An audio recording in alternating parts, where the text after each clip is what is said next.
Eu queria começar essa pregação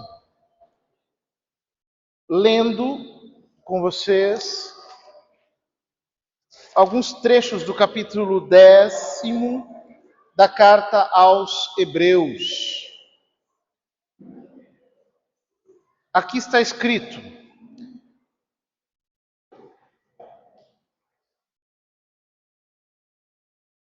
versículo 5. Por essa razão, ao entrar no mundo, Cristo declara: não quiseste vítima nem oferenda, mas formaste um corpo para mim. Não foram do teu agrado holocaustos, nem sacrifícios pelo pecado. Então eu disse: eis que eu venho. Ó Deus, para fazer a tua vontade, como no livro está escrito a meu respeito. Na frase inicial ele disse: não quiseste, nem foram do teu agrado vítimas e oferendas, holocaustos e sacrifícios pelo pecado, coisas oferecidas segundo a lei. E então declarou: eis que eu vim para fazer a tua vontade. Com isso, ele suprime o primeiro sacrifício para estabelecer o segundo. É em virtude desta vontade que somos santificados pela oferenda do corpo de Jesus Cristo, realizada uma vez por todas. Todo sacerdote se apresenta diariamente para realizar o culto, oferecendo muitas vezes os mesmos sacrifícios, incapazes de remover os pecados. Cristo, ao contrário, depois de ter oferecido um sacrifício único pelos pecados, sentou-se para sempre à direita de Deus. Desde então, espera até que seus inimigos sejam postos como estrados sob os seus pés. Com efeito, por esta única oblação, levou à perfeição definitiva os que são por ele santificados. Também o Espírito Santo nos atesta isso. De fato, depois de ter dito: eis a aliança que farei com eles depois daqueles dias, o Senhor acrescenta: pondo as minhas leis nos seus corações e inscrevendo-as na sua mente, não me lembrarei mais dos seus pecados, nem das suas iniquidades. Onde, pois, existe o perdão, não há mais oferenda pelo pecado. Temos, pois, irmãos, a confiança de entrar no santuário pelo sangue de Jesus, pelo caminho novo e rico que ele inaugurou para nós, passando através da cortina, quer dizer, através da sua humanidade. Temos um grande sacerdote que está à frente da casa de Deus. Aproximemo-nos, portanto, de coração sincero e cheio de fé, com o coração purificado de toda má consciência e o corpo lavado com água pura. Continuemos a afirmar a nossa esperança sem esmorecer, pois aquele que fez a promessa é fiel. Estejamos atentos uns aos outros para nos incentivar ao amor fraterno e às boas obras. Não abandonemos as nossas assembleias, como alguns costumam fazer. Antes, procuremos animar-nos mutuamente à medida que vedes o dia aproximar-se. Aqui, o autor da carta aos Hebreus nos coloca diante da realidade do novo sacerdócio de Jesus Cristo. Vocês sabem que na antiga lei, que Deus dera a Moisés, ele instituiu um sacrifício e um sacerdócio. O sacerdócio é o sacerdócio levítico. O sacerdócio dado a Arão e à sua descendência, aos filhos de Levi, à tribo de Levi. Porém, Este sacrifício era imperfeito. Como diz o início do capítulo 10, que nós não lemos, da carta aos Hebreus, este sacrifício precisava ser repetido incessantemente, porque era imperfeito. Mas, chegada à plenitude dos tempos, algo extraordinário aconteceu. Aqui no capítulo 10 da carta aos Hebreus, ele nos diz, em outras palavras, que houve um diálogo entre o filho e o pai. Tu não quiseste vítimas nem oferendas. Tu não quiseste holocaustos por causa do pecado. Por isso eu vos disse, eis que venho. Sobre mim está escrito no livro, com prazer faço a vossa vontade. Guardo em meu coração vossa lei. A segunda pessoa da Trindade, Deus Filho, disse a Deus Pai, eis que venho. Eis que venho para ser oferecido em sacrifício. Para ser oferecido em sacrifício como? Jesus tem duas naturezas, uma divina e uma humana. Pela natureza humana, ele é cordeiro. Pela natureza divina, é sacerdote. Ao mesmo tempo, sacerdote e cordeiro. Pela união das duas naturezas em uma só pessoa divina. Ele passou a sua vida inteira como um cordeiro, sendo preparado para o matadouro. Desde o instante em que o Senhor se encarnou, em sua alma santíssima, havia como que a pressão do pecado do mundo inteiro. A percepção da hostilidade do homem contra Deus. A clara visão da maldade do nosso egoísmo. E ele vai como um cordeiro passando todos os anos de sua vida. Até que naquele momento sublime, no alto do Calvário, ele diz, está consumado. Ele consuma no seu sacrifício a oferenda de toda a sua vida. Diz-nos o autor da carta aos Hebreus que Cristo se ofereceu ao Pai pelo Espírito Eterno. E isso significa que aquele instante em que o Cordeiro foi imolado, em que o Deus encarnado morreu no alto da cruz, aquele instante se tornou um instante eterno. E é por isso que o livro do Apocalipse diz que o Cordeiro foi imolado antes da fundação do mundo. A maravilha de tudo isso é que na noite em que foi traído, Jesus instituiu o sacramento da Eucaristia e o sacerdócio. Ele disse aos apóstolos, tomai e comei, isto é o meu corpo, que será entregue por vós, antecipando assim a sua paixão. Este é o cálice do meu sangue, que será derramado por vós. Corpo entregue, sangue derramado. Naquela noite o Senhor instituiu o maravilhoso sacramento da Eucaristia, a celebração do sacrifício eucarístico,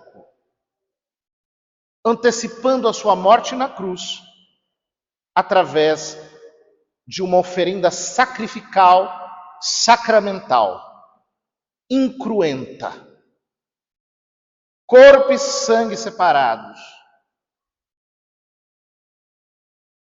igual à morte,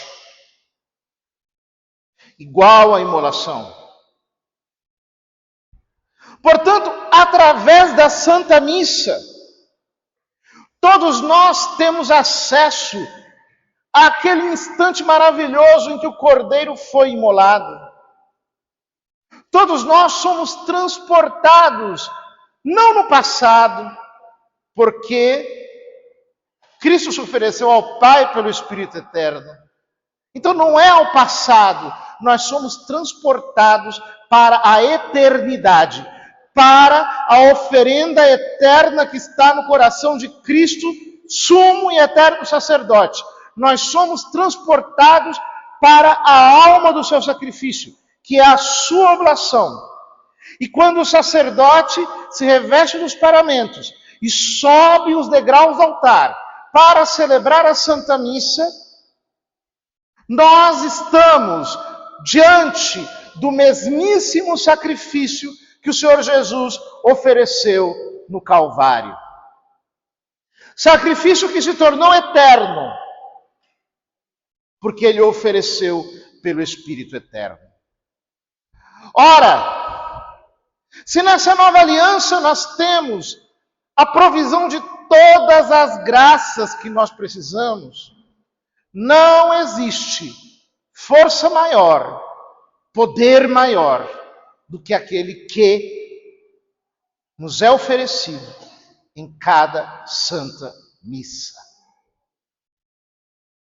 Queridos irmãos, quando o autor da carta aos Hebreus nos diz que nós não devemos deixar as nossas assembleias, depois de falar do sacrifício, depois de dizer o que esse sacrifício significa, o que ele está dizendo para nós é que nós precisamos deixar o Espírito Santo abrir os nossos olhos para contemplarmos a realidade espiritual da Santa Missa. Veja, a doutrina da Igreja ensina que a Santa Missa possui 4 fins. O primeiro é o fim latrêutico, ou seja, é a perfeitíssima adoração. Por quê? É a adoração de Deus a Deus, de Deus Filho a Deus Pai. Não há uma adoração mais perfeita do que esta. O segundo fim é o eucarístico. A palavra Eucaristia significa ação de graças. É o agradecimento que o Filho apresenta ao Pai em nome de toda a criação. É a ação de graças perfeita. É o louvor absoluto. O terceiro fim é o fim expiatório. Ou seja, no lugar dos nossos pecados, Cristo apresenta o seu sacrifício, a sua obediência. Ele assume a culpa pelos nossos pecados e entrega ao Pai, no lugar dos nossos pecados, a sua morte, o seu sacrifício. Dizendo, eu morri no lugar deles. Eu recebi o castigo do pecado deles, para que assim eles possam receber o teu perdão. Portanto, na Santa Missa, o sacerdote apresenta ao Pai esta vítima, que, por assim dizer, aplaca toda a ira que deveria cair sobre nós pelos nossos pecados. E o quarto fim da Santa Missa é o fim impetratório. Ou seja, é o fim pelo qual nós recebemos todas as graças. Impetrar significa pedir. Só que não é um pedido feito por mim. É um pedido feito por Cristo. Cristo pede por nós na Santa Missa. Cristo intercede por nós na Santa Missa. O autor da carta aos Hebreus, no capítulo 7, versículo 25, diz que ele vive para interceder por nós. Ele vive para pedir por nós. Ele vive para rogar por nós. Ele apresenta o sacrifício perfeito ao Pai, como quem diz: Pai, eu não te neguei nada. Eu te entreguei tudo. Pai, tu me pediste e eu te dei tudo. Agora eu te peço, não negue nada para eles, porque eu estou aqui por causa deles, por causa da minha igreja. Porém, esses 4 fins já nos acompanham, mesmo que nós apenas assistamos à missa em qualquer lugar do mundo. Você pode ir numa Santa Missa, por exemplo, de madrugada, num país, por exemplo, que fale árabe, que você não entenda nada. Se você tiver a fé, esses 4 fins da Santa Missa, de algum modo, se cumprem em você, se derramam em você. Porém, como Deus é bondoso e misericordioso, para que tudo isso fosse, por assim dizer, descompactado, para que tudo isso fosse de uma maneira mais pedagógica apresentado para nós, Ele inspirou a igreja a formular ao longo da sua história o rito da Santa Missa. Para que serve o rito da Santa Missa? O rito da Santa Missa serve para que essas 4 finalidades se apresentem a nós de maneira descompactada. Ou seja, eu posso viver cada uma delas com grande profundidade. Eu posso me aprofundar em cada uma delas, para que assim eu obtenha a força que não é minha. Não sou eu que estou dando culto a Deus. É Cristo que está dando culto ao Pai. Para que eu obtenha a força que vem dele. Na Santa Missa, todos nós nos unimos ao sacrifício do Filho. Nós não fazemos outra coisa senão nos somarmos à oferenda que ele apresenta. Portanto, a resposta que chega até nós é a resposta de acordo com o sacrifício que ele mesmo apresentou ao Pai em nosso favor. Portanto, cada rito da Santa Missa tem, por assim dizer, uma unção própria. Cada rito da missa tem uma graça própria. E isso começa desde o instante em que nós chegamos na igreja. Na porta da igreja existe o quê? A água benta. Quando eu me persigno com a água benta, o meu coração tem que estar cheio daquele clamor: lavai-me, Senhor, das minhas faltas, purificai-me do meu pecado. Assim como pelo batismo, eu entrei na Santa Igreja, quando aquela ablução com a água lavou o meu corpo, a graça do teu Espírito lavou a minha alma. Eu tomo consciência daquilo que eu recebi no meu batismo e eu entro na Santa Igreja pedindo: alveja a minha veste batismal que eu já manchei pelos meus pecados. Lava-me. Livra-me do contágio com o espírito maligno, o tentador, aquele que me afasta do teu caminho. O sinal da cruz, com o qual nós iniciamos a Santa Missa, fazendo sobre o nosso corpo. Veja o que isso representa. Eu estou colocando a cruz em mim. Eu estou invocando o sangue de Jesus sobre mim. Eu estou invocando as chagas de Jesus sobre mim. Eu estou invocando o poder da Santa Cruz sobre mim. Em nome da Santíssima Trindade.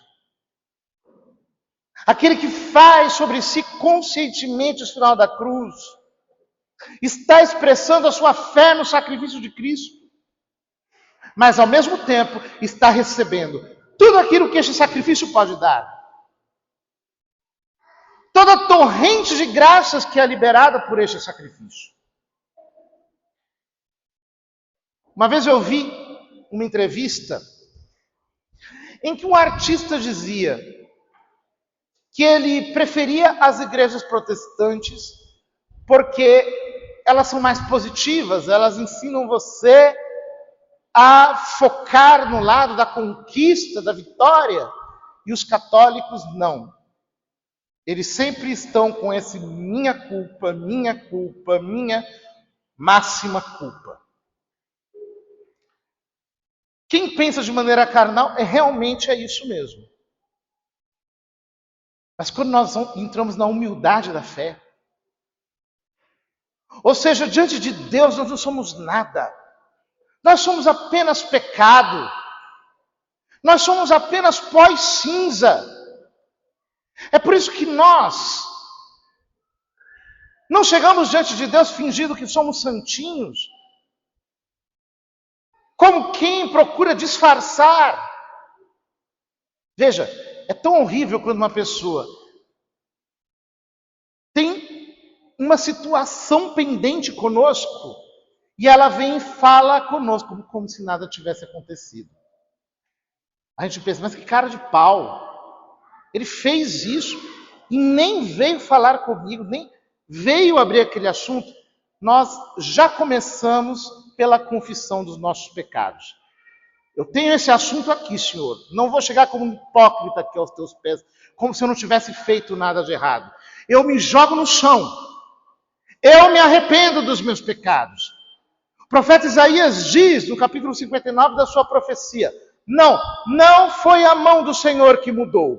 São os vossos pecados que criam uma barreira entre vós e o vosso Deus. Quando você chega na Santa Missa e você faz o ato penitencial, essa barreira é quebrada. Essa barreira que impede o derramar das graças. Essa barreira que impede o poder de Deus de chegar até você. Você joga no chão como quem joga no chão as muralhas de Jericó.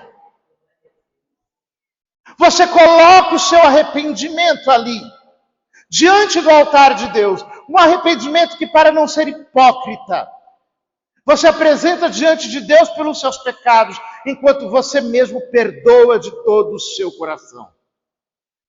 Você chega diante de Deus e diz, Senhor, a tua palavra diz que eu não posso apresentar a minha oferenda diante do altar se eu tiver algo contra o meu irmão. Portanto, eu esvazio meu coração de toda mágoa e eu perdoo quem quer que tenha me ofendido. Você conhece o poder do perdão? O quanto o perdão abre as comportas da misericórdia sobre você? Quantas pessoas eu conheci que foram curadas através do perdão, que foram libertas através do perdão. Você tem acesso não apenas a isso, mas a isso no poder do sacrifício de Cristo, realmente acontecido sobre o altar em cada Santa Missa, desde o começo. Quando eu vivo o ato penitencial com verdadeiro espírito perdoador, com verdadeiro espírito de arrependimento. Irmãos, isso traz a presença de Deus sobre o nosso ambiente. Porque o arrependimento é o que quebra o nosso coração. Acho tão interessante as pessoas falarem de avivamento. Não há avivamento sem arrependimento. Não há um despertar da graça de Deus que não comece pela confissão de pecados, que não comece pela dor que nós apresentamos ao Senhor pelos nossos pecados e pelos pecados da nossa geração. Este é o poder do ato penitencial, a graça que ele traz consigo. Mesmo que você não consiga perdoar, se você viver o ato penitencial com um verdadeiro espírito de fé, Deus te capacita a perdoar naquela hora. E as algemas que te aprisionam são quebradas em nome de Jesus.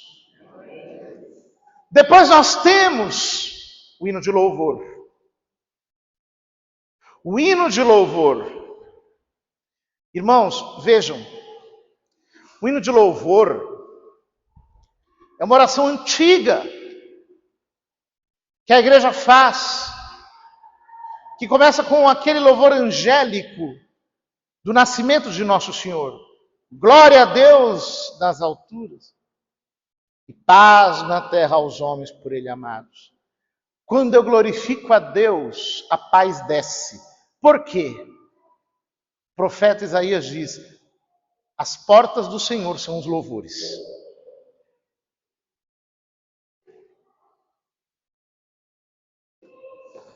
Isso para nós é algo extraordinário. Salmo 99 diz: entrai por suas portas dando graças em seus átrios com hinos de louvor. O louvor tem poder. O louvor tem poder de quebrar cadeias. O louvor tem poder de quebrar ação maligna.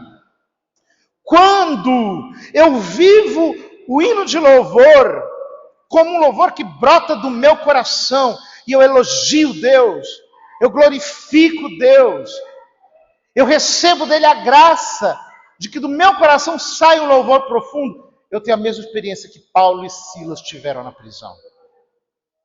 Eles começaram a louvar, aconteceu um terremoto, as cadeias se quebraram, todos os presos foram soltos, porque o poder do louvor explode cativeiros.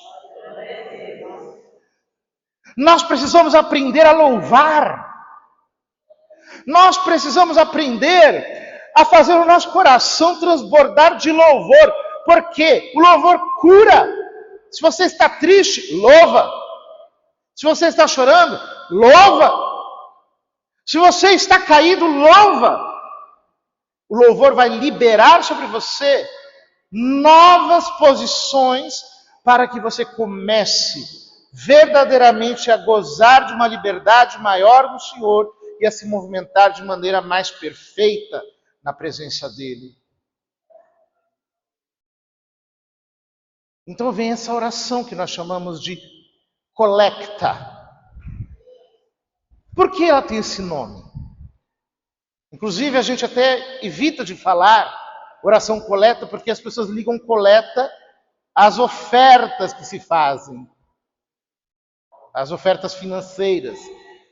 Essa oração chama-se coleta, porque o sacerdote reúne todas as nossas orações numa única oração. Antigamente, quando o sacerdote dizia oremos, fazia-se uma pausa bem mais longa, na qual todos os fiéis oravam, apresentavam a Deus as suas petições, as suas súplicas, as suas intenções particulares. E o sacerdote recolhe todas essas orações em uma única oração, de acordo com a liturgia do dia. Veja que coisa maravilhosa. Ele representa Cristo sacerdote, que toma todos os nossos pedidos e coloca no coração do Pai. O poder impetratório da Santa Missa é uma coisa grandiosa. O poder impetratório da Santa Missa é a coisa mais fantástica que existe. Nós só não recebemos milagres e mais milagres porque nós não temos fé. Nós ficamos distraídos. Nosso coração perde a sintonia com o que está acontecendo sobre o altar. Veja, quando a minha compreensão espiritual é aumentada, quando eu exerço a minha fé, o que acontece é que o meu modo de encarar a Santa Missa muda e, portanto, a minha maneira de participar da Santa Missa se torna mais mística, mais espiritual, mais ativa, mais perfeita e, portanto, mais frutuosa. A liturgia da palavra. A liturgia da palavra é Deus falando com você. Deus trazendo uma palavra para a tua vida, desde o momento em que os leitores estão lendo. Então, a igreja responde a palavra de Deus com a palavra de Deus, que é o Salmo responsorial. Ficamos em pé para ouvir Cristo falar no Evangelho. Então vem o sermão do sacerdote. São Paulo diz, a fé vem pelo ouvir a palavra de Deus. Se os seus ouvidos estiverem atentos, o espírito de profecia vai falar com você. Não é necessário que haja nenhuma manifestação carismática para que Deus fale com você. Eu já vi coisas extraordinárias acontecendo em situações muito simples. Lembro, por exemplo, de um sacerdote que estava pregando, sermão escrito num papel, não era um grande orador, não era um pregador eloquente, mas estava pregando. E um homem de muito má vida lá embaixo estava prestando atenção, e de repente ele começou a ver aquela folha branca na mão do sacerdote e a pensar na sua alma. Ele dizia, aquela folha está tão branca e a minha alma está tão suja. Ali ele se arrependeu, ali ele se converteu e logo depois ele confessou-se. Deus falou com ele através de uma folha branca. Outra vez, uma senhora tinha um marido muito duro e vinha um grande pregador à sua paróquia para pregar durante a novena de Natal. Acontece que na última hora o pregador cancelou e não foi. Teve um imprevisto. O marido dela estava lá. Então o sacerdote leu a genealogia de Jesus Cristo, que era o evangelho do dia. Fulano gerou Cicrano, e fulano gerou Ciclano e não sei o quê, filho de não sei quem, pai de não sei quem. E foi dando todos aqueles nomes, Aminadab, não sei quem, Amnon, e ninguém entendia nada. O padre falou, olha, eu não vou fazer sermão hoje, vamos direto para o ofertório. Ela ficou arrasada. Ela falou, eu trouxe meu marido para Deus falar com ele, e o pregador não veio, e nem o padre fez o sermão. E o evangelho era esse evangelho aí, da genealogia de Jesus. Voltou para casa. Quando o marido foi dormir à noite, começa a vir a memória dele. Fulano gerou Ciclano, morreu. Fulano gerou Ciclano, morreu. Ele falou, todo aquele povo morreu, eu também vou morrer, meu Deus, eu tenho que me converter. Se converteu ali em cima da cama. Quando Deus quer falar, Ele fala. Mas se você tiver o ouvido aberto, Ele dá direções para a tua vida. Ele dá respostas que você procura.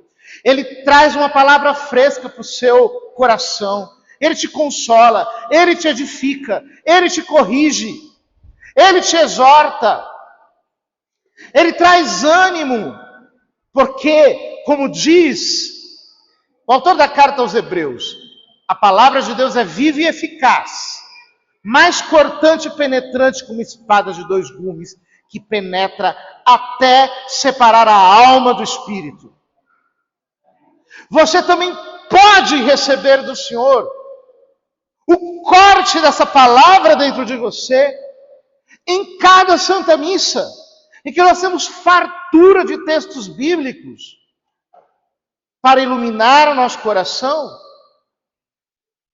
para fazer com que nós sejamos cheios de uma palavra fresca vinda diretamente da boca de Deus. Não perca a sintonia. enquanto a palavra do Senhor estiver sendo proclamada. Procure meditá-la. Depois da Santa Missa, tome o texto de novo, leia.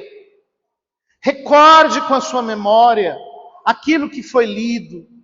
Traga ao seu coração, porque Deus tem coisas a te dizer. E às vezes Ele vai falar do jeito mais aleatório que só você vai perceber. Nas missas dominicais, depois do sermão, nós temos o credo. Os antigos diziam que o credo era uma oração exorcística. Por quê? Por um motivo muito simples. Quando nós somos batizados, nós fazemos, em primeiro lugar, a renúncia. E depois nós fazemos a profissão de fé. Nós renunciamos a Satanás, as suas pompas e as suas seduções.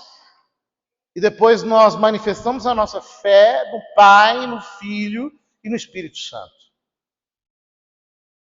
Vejam, não existe comunhão entre a luz e as trevas. Portanto, quando eu professo a fé com o meu coração vivo, com o meu coração firme, eu estou reafirmando a minha pertença ao Senhor Jesus Cristo, a minha obediência ao seu senhorio. Eu estou colocando a minha vida debaixo desta orientação poderosa chamada fé. Eu estou fazendo com que a minha existência esteja apontada para a direção que nos dá a fé. E, portanto, pelo poder da fé, as obras das trevas são destruídas em nós. Queridos, nós precisamos levar muito a sério a nossa fé. Na igreja antiga, quando os catecúmenos, aqueles que se preparavam para o batismo, chegava na hora do credo, eles saíam. Por quê? Só pode conhecer e rezar o credo quem pertence a Jesus Cristo verdadeiramente. Aquele que passou pelas águas do batismo. Todos nós precisamos reafirmar a força da fé no nosso coração. Não reza o credo como quem está distraído. Reza com autoridade. Reza como um soldado que professa a certeza no seu Senhor. E justamente depois do credo, assim como os ritos iniciais terminam com uma oração coleta, a liturgia da palavra termina com uma oração universal. Ou seja, a palavra lida, a palavra recebida se transforma em oração, em intercessão, em súplica. Nós apresentamos à luz da palavra as nossas necessidades, porque assim funciona. Nós escutamos algo de Deus, o que nós fazemos? Afetos e súplicas. Por exemplo, digamos que o Senhor apresente uma palavra sobre a humildade. O que eu vou fazer? Senhor, eu entendo a importância da humildade. Dá-me um coração humilde. Transforma o meu coração. Eu escutei a tua palavra, ela entrou nos meus ouvidos. A tua palavra precisa moldar os meus sentimentos. A tua palavra precisa trazer uma forma para a minha alma. Senhor, transforma-me. Senhor, converte-me. Senhor, traz para mim aquilo que a tua palavra significa. Quando eu vivo com profundidade a oração da assembleia, eu transformo aquela oração num desafogo de tudo aquilo que eu sei que a palavra disse, mas que eu ainda não consigo viver. E eu oro também pelos meus irmãos. Eu oro pela igreja. Eu oro pelo mundo inteiro. Então nós temos, a partir daí, a segunda parte da missa, que é o ofertório, ou começa com o ofertório que se chama liturgia eucarística. As partes mais importantes dessa segunda parte da missa são o ofertório, a consagração e a comunhão. Mas em torno desses ritos, há muita oração densa, profunda.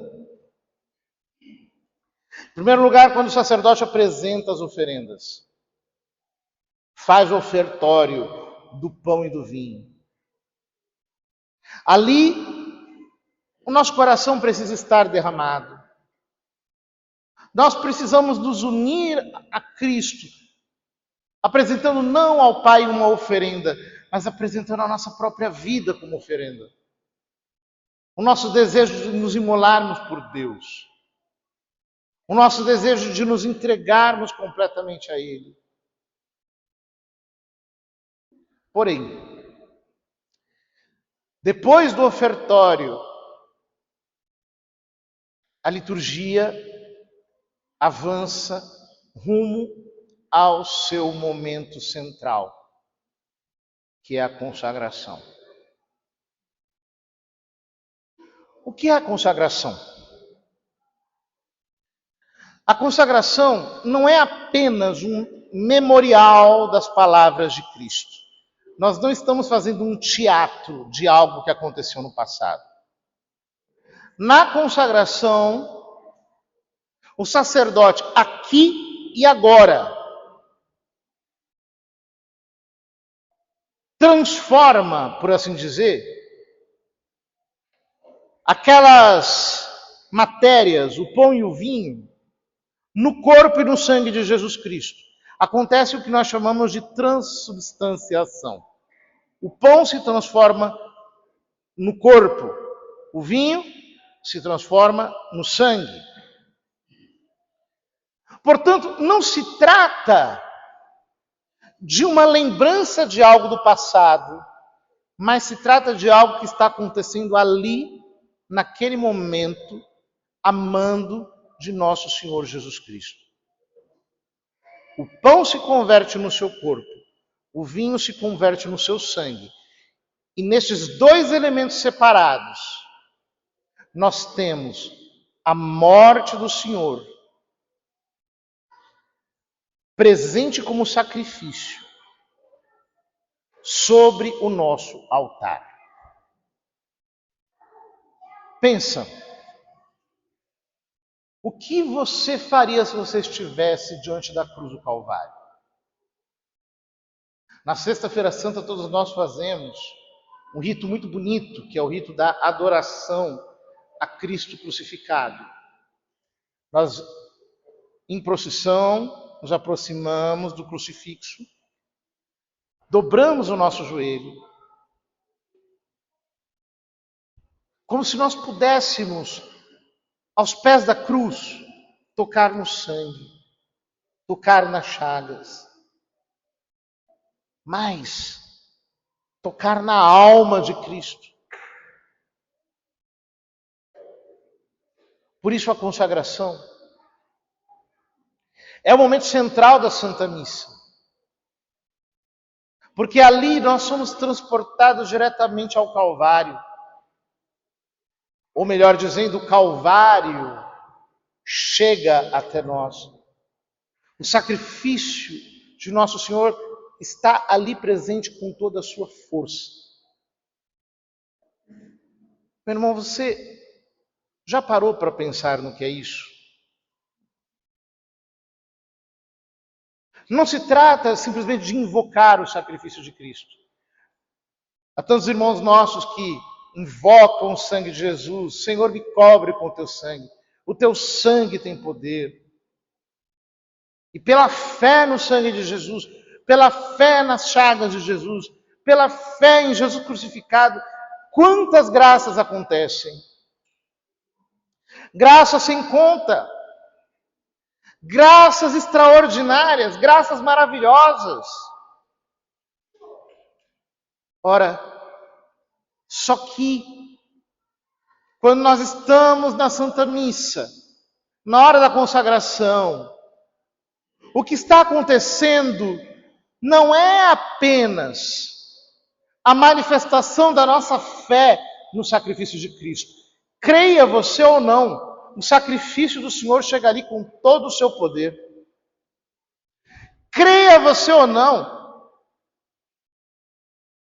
esteja você em pecado ou não, esteja o sacerdote em pecado ou não, naquele instante da consagração, toda a força do sacrifício de Cristo chega sobre o altar, com o seu poder de libertação, com o seu poder de cura, com o seu poder de salvação, com o seu poder de transformação da nossa vida, com o seu poder de fazer com que nós sejamos regenerados. O sacrifício de Cristo é derramado com toda a sua força sobre o altar. Por isso Santo Afonso Maria de Ligório dizia que não há graça que não possa ser obtida durante a consagração. O fiel que adora ao seu Deus, enquanto o sacerdote levanta a hóstia, levanta o cálice, levanta a vítima para o céu, nesse rito tão significativo chamado elevação, as portas do céu estão escancaradas naquele instante. Você tem acesso ao coração de Deus. É como se no templo de Jerusalém o sacerdote abrisse a porta dos santos, por um instante todos pudessem entrar lá dentro e fazer o que quiser. Nós temos acesso ao coração de Deus. Que coisa extraordinária. É muito bonito que no rito antigo, o sacerdote dizia a oração eucarística toda em silêncio. Você ouvia apenas o murmúrio do sacerdote. Em algumas missas se cantava antes da consagração e depois da consagração. Antes o Sanctus e depois da consagração o Benedictus. Porém, na hora da consagração se fazia um silêncio total e você só escutava o padre falando baixinho, como se fosse o próprio sumo sacerdote entrando lá no Santo dos Santos para falar com Deus. E o próprio Deus encarnado, vem sobre o altar. Queridos irmãos, os protestantes rejeitaram a doutrina do sacrifício da missa. Ficaram apenas com a fé no sacrifício que Cristo realizou por nós. Perderam um sacramento do sacrifício, que é a missa. Pena para eles. E é muito interessante que alguns reformadores, logo no início da Reforma Protestante, criaram uma missa protestante. Um deles, que tinha sido frade dominicano e que se tornou protestante, dizia, não adianta, tem que eliminar o rito da elevação da hóstia.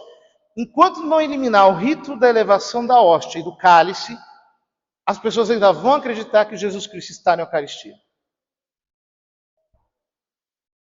Veja que coisa tremenda. Num rito tão simples como o da elevação, há tanto significado colocado. Jesus disse, quando eu for elevado da terra, atrairei todos a mim. Quando eu for levantado da terra, atrairei todos a mim. Quando o Filho do Homem for levantado da terra, então entendereis que eu sou. Pois é. É a elevação do Cordeiro. Não é sem razão que depois o sacerdote começa a interceder pela igreja, a interceder pelos vivos, a interceder pelos mortos, a aplicar aquele sacrifício em favor da igreja, militante, padecente, e para a glória de Deus na sua igreja triunfante. Tudo isso é tão rico e tão cheio de significado. Mas depois chega o momento do Pai Nosso. É como se o próprio Cristo nos levasse ao céu e nos colocasse cara a cara com Deus Pai. E nos desse a filiação dele para chamarmos o Pai dele de Pai Nosso. Isso é grandioso demais. Quantas pessoas precisam de cura na sua afetividade, precisam de um pai, precisam de uma mãe, precisam de um amor, precisam ser preenchidos, precisam de alguma maneira ser abraçados. Por que você não mergulha no Pai Nosso? E dá um abraço amoroso no teu Pai, que cura todas as tuas orfandades, que te sara de todos os teus traumas. Um cristão que recebe a revelação da paternidade de Deus jamais está vazio. O seu coração está transbordante de amor. Ele tem provisão de cura para todas as suas feridas, porque há um Pai amoroso que nos acolhe. Como diz o salmista, se meu pai e a minha mãe me abandonarem, o Senhor me acolherá. O rito de comunhão avança e nós temos esse momento tão glorioso da comunhão. Quando nós recebemos o corpo sacrossanto de Jesus Cristo em nós, não há necessidade nenhuma de comungarmos sob as duas espécies. Porque Cristo está inteiro, tanto no cálice quanto na hóstia. É o Cristo glorioso, realmente presente com o seu corpo, sangue, alma e divindade. Na hóstia está em razão de corpo, mas ele integralmente presente pelo corpo, o sangue, a alma e a divindade. No cálice está em razão de sangue, mas pelo sangue presente em corpo, alma e divindade. Ele está inteiro. Se aquela mulher do fluxo de sangue tocou na barra da veste de Jesus e foi sarada por causa da sua fé, o que não deveria acontecer com você quando o próprio corpo de Cristo toca a tua língua, a tua carne por dentro, ele entra em você. Ele entra no teu corpo. Você come o corpo de Cristo. Isso é muito mais do que tocar. Eu vejo as pessoas, por exemplo, fazendo algumas coisas que não são nem permitidas, por ficar tocando no ostensório, que eu acho um absurdo. O sacerdote coloca um véu para pegar o ostensório e depois todo mundo bota a mão diretamente no ostensório.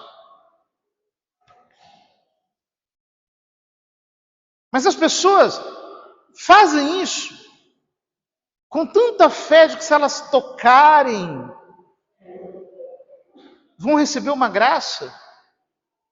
Veja bem, quando eu comungo, não sou eu que toco no Cristo, é o Cristo que toca em mim.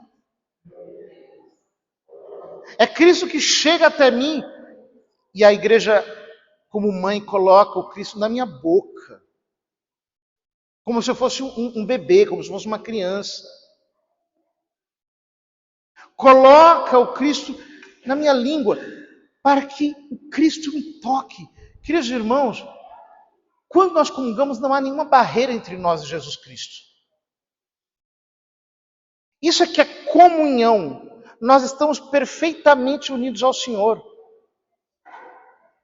Isso é muito importante, porque isso mostra o amor de Cristo por nós. Ele quis se unir conosco da maneira mais íntima que existe, que é a união que existe entre o comensal e o seu manjar. Quando alguém come, a comida se torna parte de quem ele é. Não tem mais como separá-lo do seu alimento, uma vez digerido. Diante disso, Quanto poder de cura existe numa comunhão bem recebida. Padre Emiliano Tardif foi um grande evangelista acompanhado por cura e milagres. Ele sempre fazia oração de cura após a comunhão. Por quê? Será que existe um momento mais oportuno para implorar a Deus a cura do que o momento que a gente comunga e o corpo de Cristo toca o nosso corpo? Mas eu nem precisaria fazer uma oração de cura propriamente para receber a cura que existe ali na comunhão. Bastaria eu comungar com fé. Se eu comungasse com fé, com um amor fervoroso, intenso, as graças que a comunhão bem recebida deixaria na minha alma são incomensuráveis. Veja, a alegria de sermos católicos. Quase nenhum de nós terá o privilégio de chegar à sétima morada, a união perfeita com Deus. Mas se você comunga, Deus te concede essa união através do sacramento. E com essa união, Deus concede graças e mais graças e mais graças, porque você está recebendo não uma graça, mas o próprio autor da graça, a própria fonte da graça. Como diz São João, no prólogo do seu evangelho, da sua plenitude, todos nós recebemos graça sobre graça. Por fim, a missa conclui-se. Ela se conclui com a bênção final.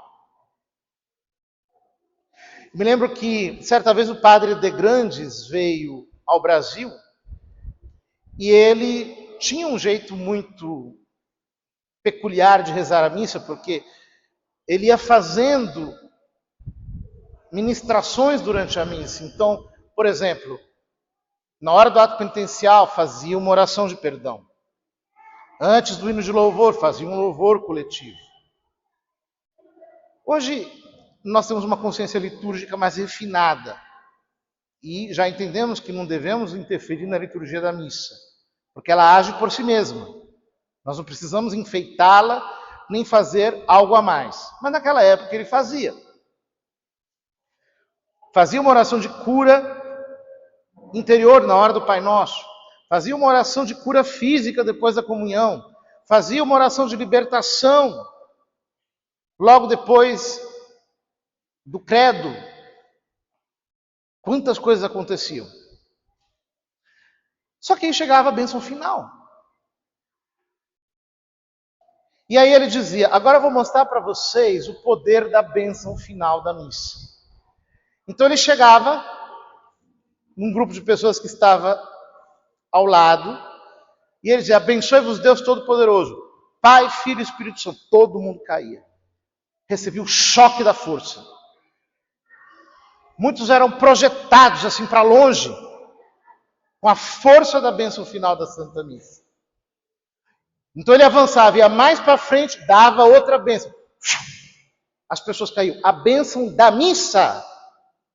A bênção da missa é diferente das demais bênçãos, porque ela tem a força do sacrifício de Cristo. Portanto, quando o sacerdote dá a bênção final da Santa Missa, com toda a força do sacrifício de Cristo sobre você, é de se admirar que você não caia por terra. Isso não é o mais importante. Cair por terra. O mais importante é a bênção, a graça espiritual que acontece quando nós recebemos com fé a bênção final. Em outras palavras, vejam, toda essa pregação foi destinada a quê? A aumentar no seu coração a fé no sacrifício de Cristo em cada uma das partes da Santa Missa, para que a partir de agora, em cada missa, você possa sentir o poder transformador de Jesus Cristo sobre a sua vida. para que você assista a Santa Missa de uma maneira diferente, para que você participe de uma maneira mais intensa. Porque, irmãos, a verdade é que muitos católicos não aproveitam a Santa Missa. Não aproveitam. Comungam distraidamente, estão nem aí, escutam a palavra sem expectativa nenhuma. Os momentos, os ritos da missa vão passando, eles estão ali, mas o ato penitencial passou, não houve arrependimento. O hino de louvor chegou, não houve uma explosão de louvor no seu coração. A oração da coleta foi feita, ele nem acompanhou, nem entendeu, nem rezou, nem fez nada. Os ritos da missa vão passando, e ele vai passando como um observador distraído passa no antiquário.